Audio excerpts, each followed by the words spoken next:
Thank you, Dan. You can come right up here, it's great. Thank you, Monta.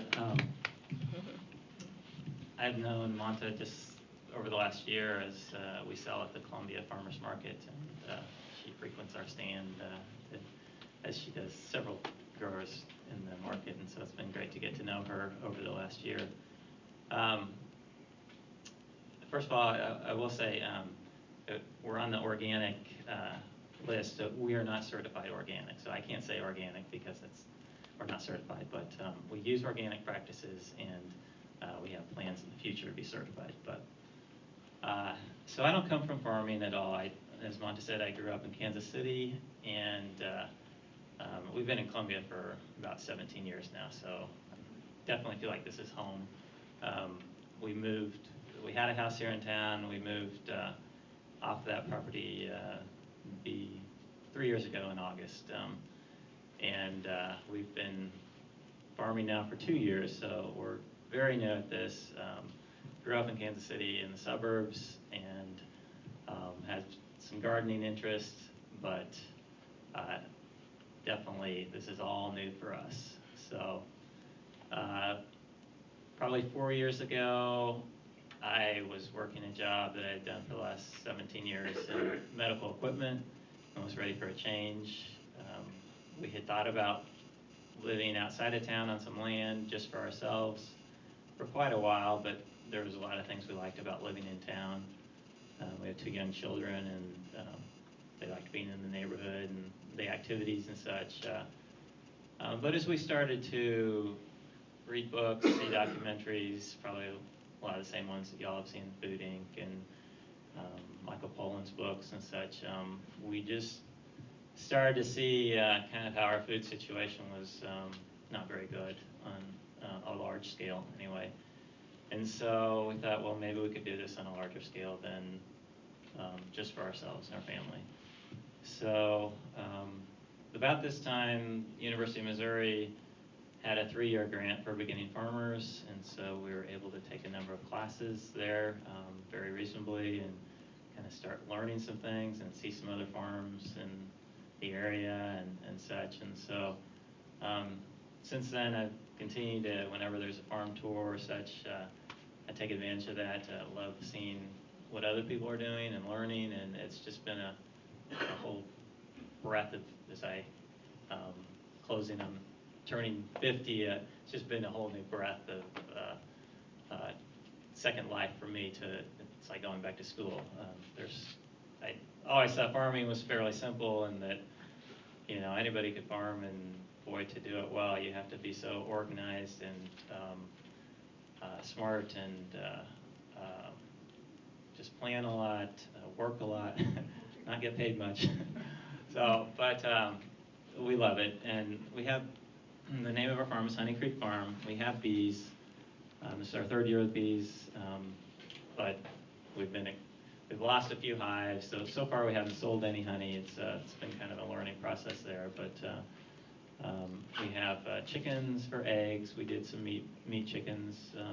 We had pigs last year. We have sheep now. That's kind of we have 50 acres, and so we're growing vegetables on about an acre, and we'll expand that to probably 2 acres max, but the rest will be grass-based for sheep mainly. And so we started with 5 sheep a year ago, and now we have 25 sheep. We bought 5 more and then bred them and had 14 lambs this spring. So,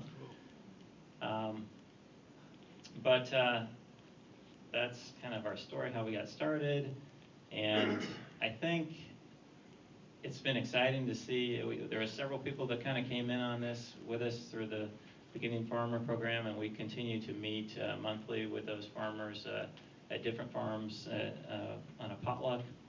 We meet at a farm, learn about their farm, everybody brings potluck, and so it's kind of a growing, learning, shared community thing. And it's just exciting to see the new farmers, I think, that are coming in small farms. I really think that's the future. There is definitely a trend in people buying organic on a national basis. A lot of it is the large mega farms, which is great, they're doing it organically, but to me, I think the real future and real healthy food is the small firms that can really focus on not large scale over and over planting in the same soil on a large scale. They're not always going to use the best tasting varieties. They're just going to do what they can do large scale wise, and also to grow that way, I think you have to keep feeding the plants rather than feeding the soil, and feeding the soil is really where you, in the microbes and such, where you get very good healthy food, I believe. So still working and learning, trying to how to do that, but that's the goal is to grow the healthiest food and in a way that doesn't take from the land but gives back and such. So that's in a nutshell. I had some pictures, but we weren't able to pull it up on the computer. But I'm happy to answer any questions for people if we have time. Yeah. We're definitely going to have time for questions after we take one other panelist, and so please write your questions down. Dan, thank you so much, and I want to let folks know, don't you have a blog or something that? Yeah.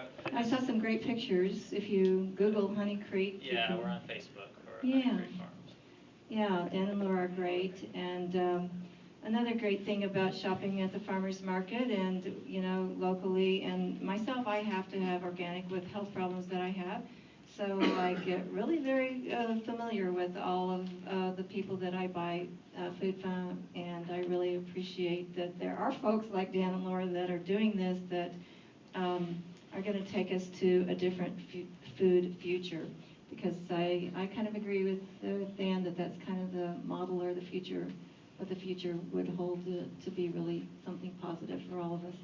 I'm going to ask